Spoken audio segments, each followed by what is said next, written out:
وقالت اليهود ليست النصارى على شيء وقالت النصارى ليست اليهود على شيء وهم يتلون الكتاب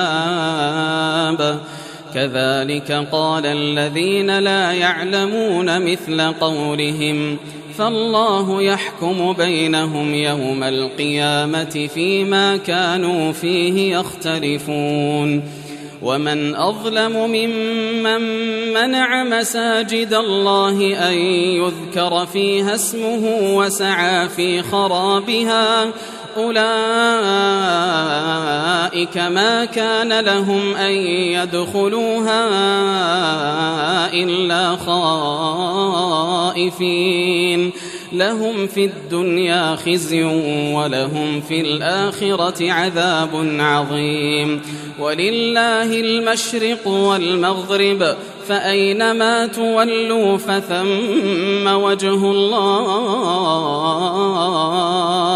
إن الله واسع عليم وقالوا اتخذ الله ولدا سبحانه بل له ما في السماوات والأرض كل له قانتون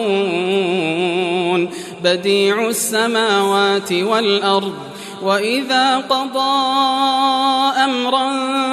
فإنما يقول له كن فيكون وقال الذين لا يعلمون لولا يكلمنا الله أو تأتينا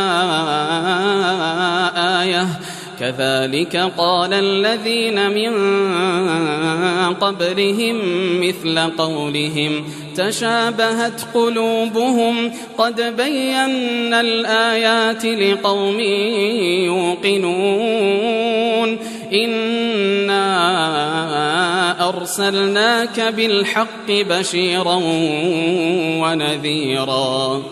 ولا تسأل عن أصحاب الجحيم ولن ترضى عنك اليهود ولا النصارى حتى تتبع ملتهم